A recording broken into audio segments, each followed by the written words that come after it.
Nathan Buckley, good morning. Morning, Gerard.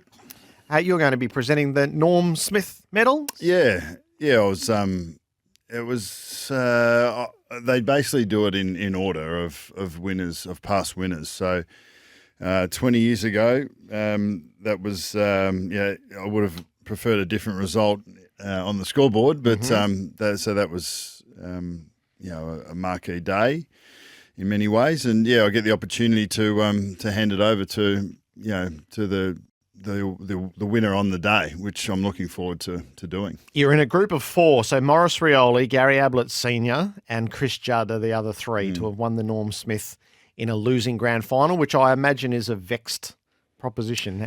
How do you reflect on your Norm Smith? Yeah, it's and there was a little bit of I don't know, criticism, I suppose. It was like when the voting went in, and there was some evidence around sort of Vossi had a really good game that day as well. I'm not sure exactly where the voting ended up, but I think when you win it as a part of a losing team, there's always going to be arguments around the best player in the winning team, in the victor, and what that should mean.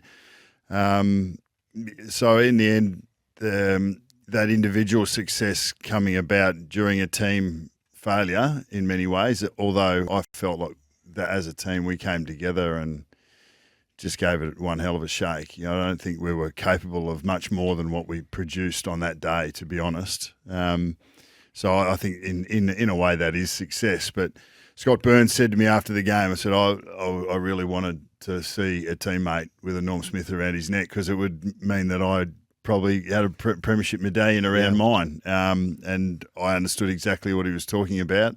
I took it off as I stepped off the dais and put it in my hand. I didn't want to be going back to the team with something when really we had nothing. So that's the vexed part of having that award. Are you proud to have won it now? I think performing in big games and when the stakes are at its highest is something that I think it's another level, another feather in the cap that I think really good performers over a long time are looking to achieve, and I think I was able to do that throughout my time, and more so as I matured as a footballer. I think there's levels that you're looking to achieve. So in a way, it reinforces that. But I felt like I was able to contribute when the stakes were high. On a grand final, that is, with Voss and Buckley as the two best players on the ground, and I remember vividly the build up to that grand final. So both there. What's your dream of handing it over on the last Saturday in September? Well, I don't have a dream, but I suppose people would be wondering, like, how would I feel if I was handing it over to a Collingwood player? I would love that. I would love to do that. I'd love to be on the field if that were to happen, and I'd love to be handing it over to. I could think of a dozen guys that I would be absolutely honoured and rapt and just thrilled to bits to actually be able to hand that over. And if you're around the dais, if the boys were to go the whole way, and I still believe that they have the capacity and capability to do so, against the backdrop of the season that they've put together and the group that I know to be there. There would be some mixed feelings, there's no doubt, but I'd be so proud to be there, and to be on the ground when that happened would be something that would be a dream. Are they lowering the historical hatred levels, this iteration of Collingwood? I listened to that. I mean, I felt that. I've felt that over the last 5 or 6 years. Yeah, it was there in 2018. There's no doubt. There's no doubt that was part of the rhetoric. That was part of our story as we were going about our business. And I think, the seeds were planted in terms of building something new from the bottom up, from the inside out and from the bottom up with the playing group, and a different way of perceiving the team within the Collingwood, I suppose, the way that that we've been perceived in history, and trying to reimagine how we wanted to position ourselves as a playing group and as a football program. I think we were able to achieve that, largely the way that we carried ourselves. And I think this group has the genesis, the depth of leadership that's still there from that time, as I've spoken about sort of a fair bit. But, Scott Pendlebury, Jeremy Howe, Darcy Moore and Brodie Grundy, the thinking man's footballers and actually wear their hearts on their sleeve and call it as they see it. I think they're fair. I don't think that they're chest beaters. They definitely have enjoyed their successes, which is great to see. And I don't think that you can criticise they play with heart, they play with spirit. Braden Maynard, now has across the competition has got kudos for the way that he carries himself on and off the field. Taylor Adams, I just think that they all deserve credit individually and collectively as a playing group for the way that they've carried themselves over the last 5 or 6 years. And I think that's the new Collingwood. I don't think it cuts through entirely because there's still past wounds and hatreds that carry over generationally. But I think for a moment it's good to see Collingwood being perceived in the way that it's being perceived, and it's all due credit to the players on the field that are getting it done. Well, and Craig McRae and the way that he is leading and guiding the group as well out of the disaster of last year, which is all credit to he and Justin Lepich and Bolton and the rest of the coaching group as well. We'll sample that as our morning goes on. 0433 98 11 16. I thought across these 4 weeks, Bucks, you're involved in 22 finals, if I've done this right, 10 as a player and 12 as a coach, and all the iterations of finals. So the week by week. So this week is qualifying finals and elimination finals. The dynamic around them, the difference between being the favourite and the underdog, the difference between being home and on the road. Just as a starting point, was there a different dynamic around which final you were in the first week as to whether it was a qualifying final or an elimination final? Yes, there was. Reaching top 4 was a great place to be. Even finishing 4th or 3rd, and sort of not. The first one that I remember being in was 02. And I didn't play in that game. It was Port Adelaide were clearly the number one side throughout the competition and had earned the home final. They were the premier team. And we crept into 4th. And we were not expected. The club hadn't played finals since 92, I reckon it was. So 94, we've had that 2-point loss to West Coast. That was the first top 8 game. It was first versus 8th. So I'd been 8 years, and we went over there and we weren't expected to win. We weren't even expected to be able to compete. Paul Acuria tagged Josh Franco. He had a group of young players, and Mick really coached us remarkably well to be that underdog that was going to be able to make life difficult. And everything went right for us. And Leon Davis kicked a goal with a minute and a half to go, which put, I think it was 11 points up. We never looked like losing, but at the same time, we were only just in front. So, and I was sitting in the stands, and it was the most consolidated team performance that I've witnessed. And I was on the sidelines, and it bought me. I'd had a hammy, so it bought me an extra week, and it was awesome. So those, I think the qualifying finals they're free hits. Especially for the 3rd and the 4th place sides. You get a chance here to jump from a team that's been just fighting to sometimes just fighting to stay in the 8 or fighting to push up to get a double chance, and then you get it, and then you get into these games and you can be in a prelim. So I think that they're, if you've been a dominant team in the top 2, there is a little bit of trepidation that can come with it. And if you play your best footy, you're going to win. But you can be got, and that's why I think the Melbourne Sydney game and the Geelong Collingwood game are very interesting contests.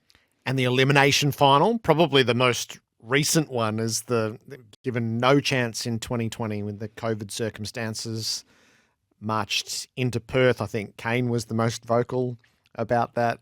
I remember we spoke during the week, and the caravan city that had been set up and drawing all the.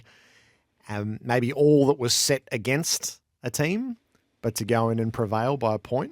Yeah, I think most clubs and club environments really struggled through 2020. It was a difficult year, living in the hub, living away from families, sometimes with families, but it was, I think that was a tough environment. So if you were winning and you had momentum, it was great. And there might have been 2 or 3 teams really, because everyone else was just paddling. And we felt like we were working against ourselves for the whole season. So we sort of had a shot in us, and we were able to pull it together to win that game that no one really expected us to win, and we were the Dirty Magpies. That's and right, I don't know really how much that cut through, but you sort of don't want to be the team that having to fight fights outside off the field. I think that's nearly the last bastion. It's your last hope. So we didn't really go there. We weren't talking about that, but we were talking about our capacity and our capability. I don't know where Brisbane are at the moment, but they'd be trying to create a psychology of raising a special effort to be able to win this game on the week, which is why finals are so fascinating. You don't really know what's going to come. We think we know what the script is going to look like, and we reckon we've got it. 8 out of 10 we've got it sorted, and we might, but it's the 2 out of 10 that actually throws us. And Brisbane might be able to find something, as we were in that game. The next week we got smacked by Geelong. It's like we had no petrol in the tank at all. You drained it all in that game. Yeah, and that was evident 5 minutes into the game. That was as difficult a day or a night as I can remember in the game, because we felt absolutely helpless to be able to find something when it seemed there was nothing in there. We thought we might tap the psychology of each coach this week as they head into their matchup. So we'll do that next and set the mission. What are you drawing on? How settled are you? Are you trying to conjure something? Are you throwing Hail Marys late in the piece to see if you can manage that one special effort? So the 8 teams that are left, we've posed the question to you is, what's the best story left as the Tribal Council, as the 10 groups of supporters who don't have a dog left in the fight? What's the best story left in 2022? I wouldn't typically do this, Bucks, but we've got a correspondent. Please start with John Longmire, as I'm about to enter a car park with no reception, and would love to hear your views. And as it turns out, John Longmire was the first one we workshopped in the back office before we came in. So take us to the mentality inside the Swans camp. Well, we're ready. We wanted to build. At the beginning of the year, we thought that we could be in this position and be contending, but we're ready to go. We changed our attitude around our pressure and our forward half play about 8 weeks ago, and we've had this validation around the way that it sets up the rest of our game. So we have to win clearance and we need to get forward, but we hunt the opposition defence. We put them under mass pressure. We score heavily from turnover, and that allows us to defend really well behind the ball. And there's no team that can cope with that pressure when we bring it. And I do believe that they have a real internal self-belief that they can best any opposition bringing that game, no matter what ground they're playing on. And I actually believe that that they would see a bigger ground as an opportunity for them to spread after winning the ball, and their forwards are even more dangerous in space. So plenty of evidence that they're ready. I think so, yeah.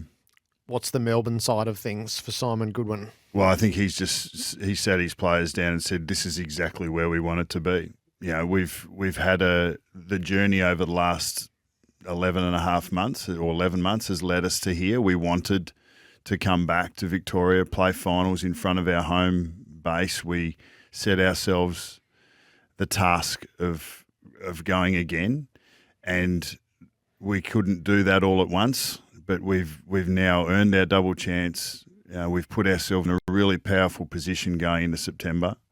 Now we just got to go. Now we're going to go and do what we're made to do and what we've proven to have done before.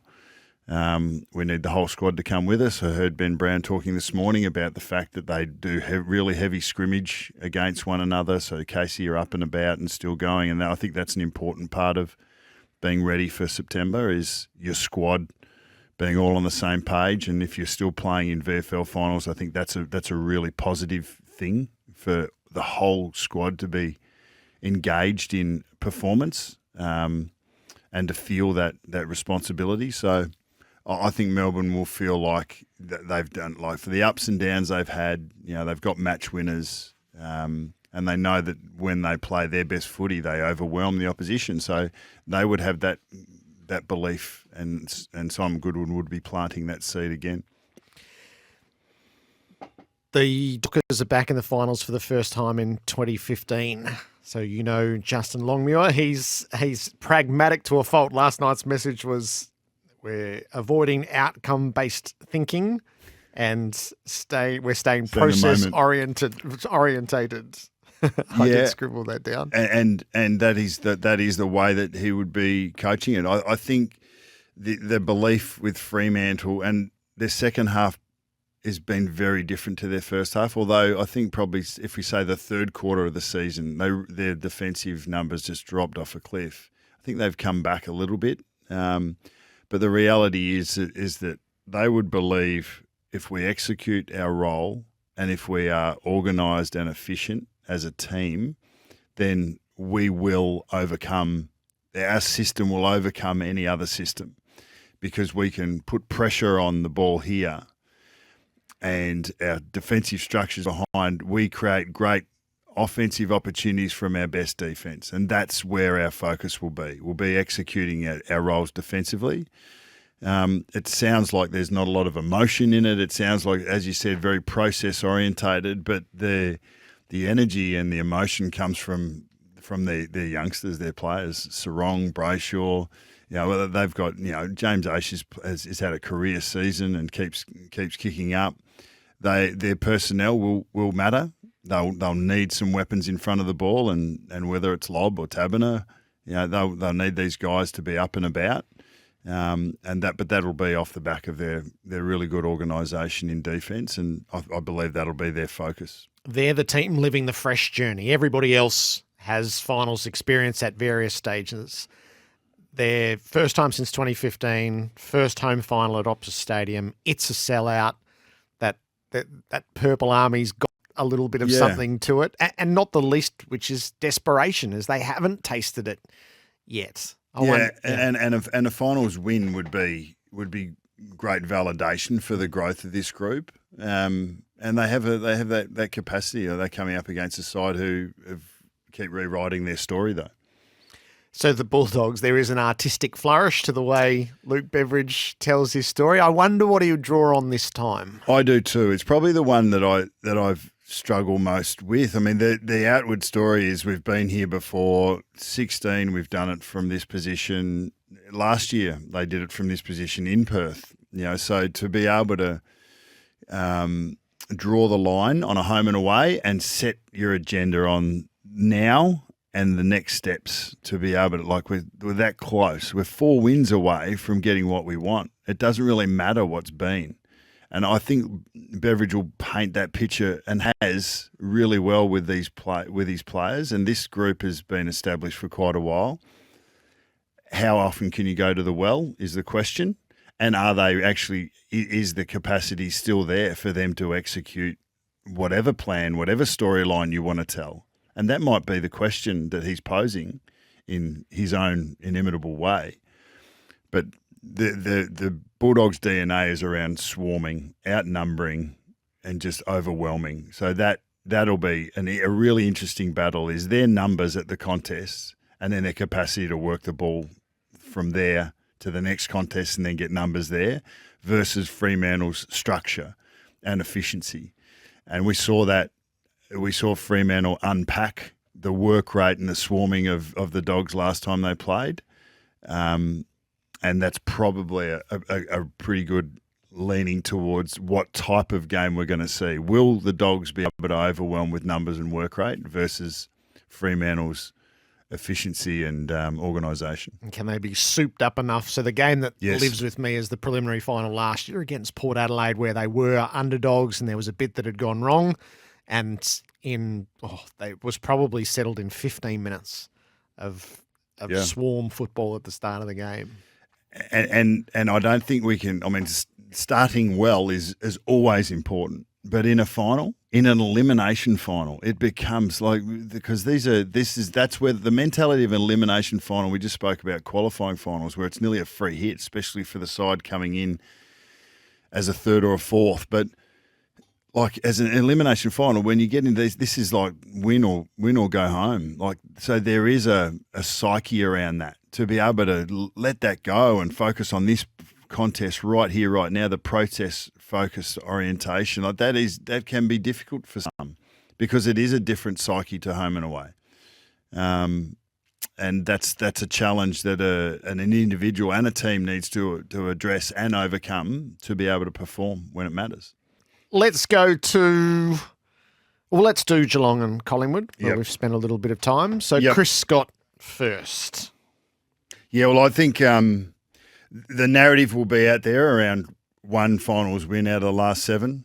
That's out of the last seven qualifying finals, which playing seven qualifying finals in the last 8 years, and it's actually 2 of 8 when you go back to 2011. So in Chris Scott's time, he has taken his team to 8 qualifying finals, which is a remarkable achievement. But the narrative and the rhetoric around not taking advantage of that double chance and losing it into the second week of September will be there. I mean, it is there. So I think that the way that you buffer that is just to say, well, we're a different team. Like, we are not who we were 12 months ago, let alone, and he said that before publicly when he's been in this position, but he's probably got more right and there's more efficacy behind that claim now than there seems to have been in the past. Jeremy Cameron's up and about, and assuming that he is fit, he makes a big difference to the side. Tyson Stingle's had an All-Australian year. The capacity of their defenders to get more aggressive and more attacking again, and that the idea of taking the game to the opposition with their offence, I think that's a real clean and clear shift for Geelong. I think they've always been a side that's built themselves off really solid team defence, but the time to attack is now. So I think I would be planting the seed about being the superior team, about doing what we do for 4 quarters and overwhelming whatever anyone throws at us, but getting being very aggressive at the beginning with the way that I'm not just talking in a physical sense, but talking in our attitude towards the way that we want to dominate this game and impose ourselves on the opposition. Set that up from the start, and that's our ball use, that's our ball winning, and it's our aggression in defence as well. Let's put our foot on the throat of the opposition in the first 10 and then not let up for the rest of the game. I think there's got to be an aggression and a proactiveness in what they bring for them to be able to bring their best in September. And that counters the paucity of goals that have been the marker of these first weeks of finals, where they just haven't scored in the manner that they have previously in the season. Yeah, 2 of the last 3 qualifying finals, they've been down by 5 goals either halfway through the second quarter in 2019 or at halftime against Port Adelaide in Adelaide Oval, recently. So that's been their experience. They've got out of the blocks slowly, 2 out of the last 3, and they're the most recent ones. So the challenge is, and that's not. I'm sure that's not by design. You don't come out thinking that the opposition are going to just work their way into this. Like, it's not as if when you run out on the field and the first bounce goes up that you don't know what's about to come and what you're needing to do. But there is a moment where a side can come out and punch the other side in the nose, and they're dazed for 10 or 15 minutes, and that could be the difference between winning and losing. So you need to be ready for that. Not ready for that from the opposition, but more so you need to be ready for it for you to go and be the aggressor.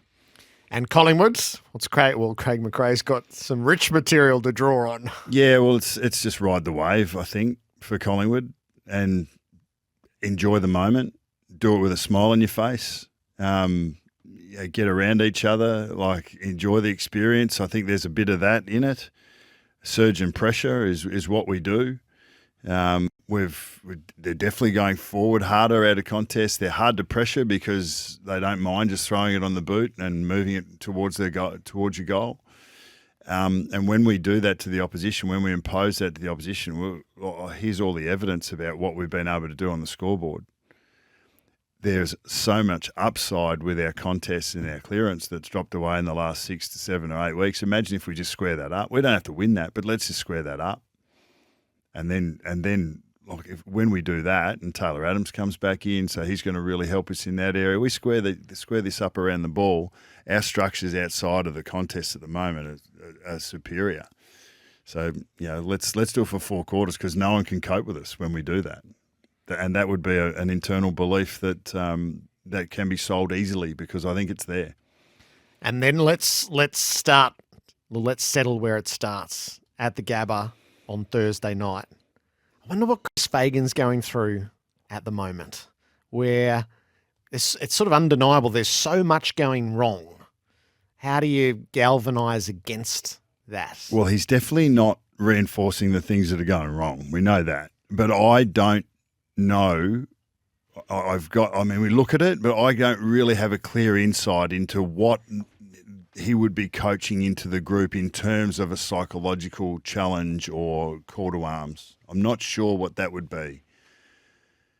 It would maybe something around, making this if we need to bring our best, and this is what we look like when we're doing our best. It's probably Lockie Neal.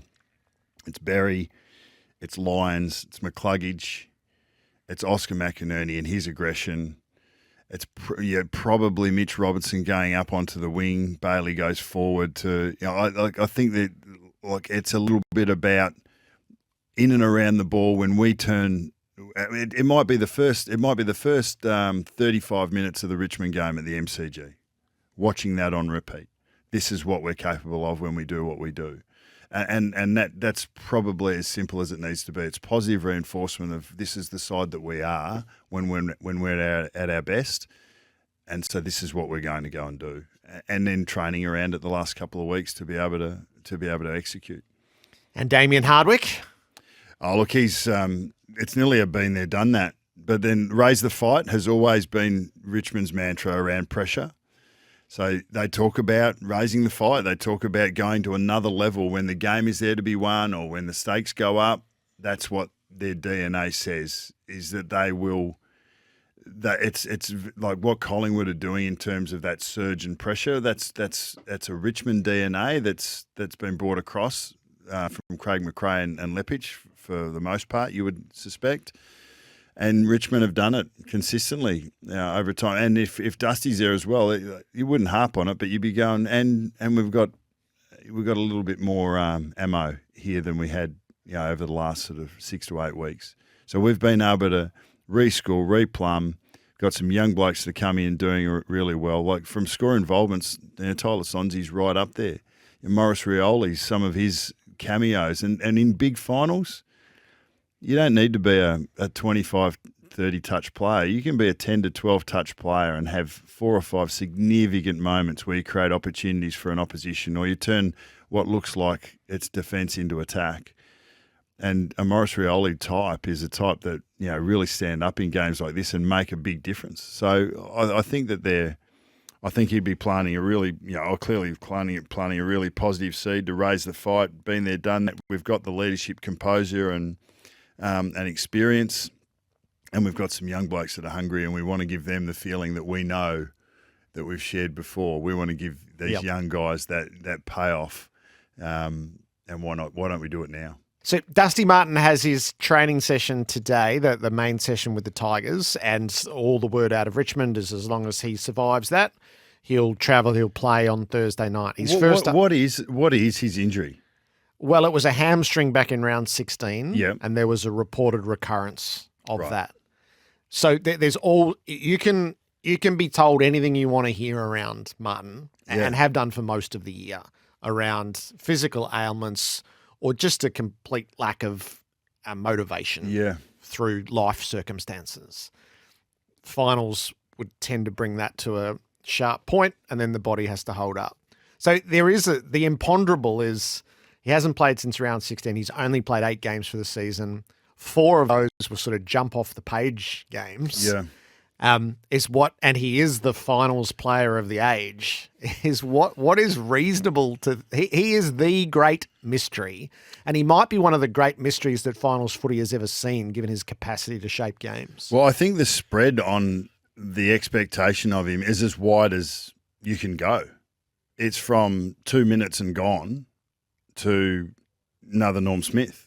Like that's I think the spread on what we should expect. I don't think anyone should be plonking on him being a match winner from the start, because very few players, because he's human, and there's a reason why he hasn't been playing, whether it's physical or emotional. And he would be, I think the way that Damien Hardwick would position that for his team is to mitigate against the worst case scenario. And that is that we're going to be fine. You know, look at this body of work that we've put together without this guy. He's the cherry on top. So let's see what we can get out of him. But we're not going to rely on that, because we've got A, B, and C. So that's the mentality that the team needs to have, the club needs to have. Externally, we're probably going, they can't win it without Dusty. But you wouldn't be planting that seed internally. But yeah, it is a fascinating watch. You don't expect anyone to be able to flick a switch. I mean, you've given this through home and away, and then all of a sudden you're going to be something in finals that you weren't in home and away. You expect that of no one, bar maybe Dustin Martin. Yeah, because there's a qualifying final at the Gabba against the Lions where he has 14 touches and kicks 6 goals, used differently in that game. Yeah, and who's to say? I mean, and that might have been in 80% game time. Yeah, so who's to say he's not a 50% player? Like you can use assets in different ways in finals, as long as you have the capacity to buffer that in other areas. And so if you've got wingmen that can run up and down for 98% of game time or 100% of game time, or backmen that can play 100% of game, so it gives you capacity to use that, spin the wheels or rotations in other areas of the ground to get a tactical advantage. So I think a Dustin Martin in your armoury, it gives you some real leverage to use in different ways, in different places and at different times. And it might be a break glass in case of emergency type situation. We don't know exactly what his capacity is going to be, but the Tigers will, and they'll have a plan. And like all plans, it'll survive until there's contact, and then we'll find out what happens beyond that. And the last piece on a coaching front is, once you get to the finals, is the ideal to roll out what you've been doing? Do you have to avoid spinning the magnets, or can you come up with one special plan, one special effort, and sell it in a final series? Well, I think the one that, I know, speaking from personal experience, is really nullifying the opposition's strengths, and tagging has been something that we've seen happen more through the second half of this year than we saw earlier. So whether that's a key halfback flanker who provides rebound for the opposition, whether it's a Jake Melksham who stops an intercept player, impacting aerially, so on a Tom Stewart. So will we see him go to a Paddy McCartan and, rather than Paddy McCartan just running around going wherever he wants off his direct opponent, will Melbourne, take that away, like for an instance? And then there's a Lachie Neale. What do we do with Lachie Neale? If you take him out, if you think Brisbane are wounded now, and you sit on Lachie Neale and you make life hard for him, which is not easy to do, mind you. So I think they're the nullifying, taking away an opposition's key strength in terms of personnel. That'll work with some teams, especially teams that might not have their next player up isn't as dangerous. So I think there'll be tactics that will come through, even if they're lightly used through a home and away. I think they can be really effective in finals, in must-win games.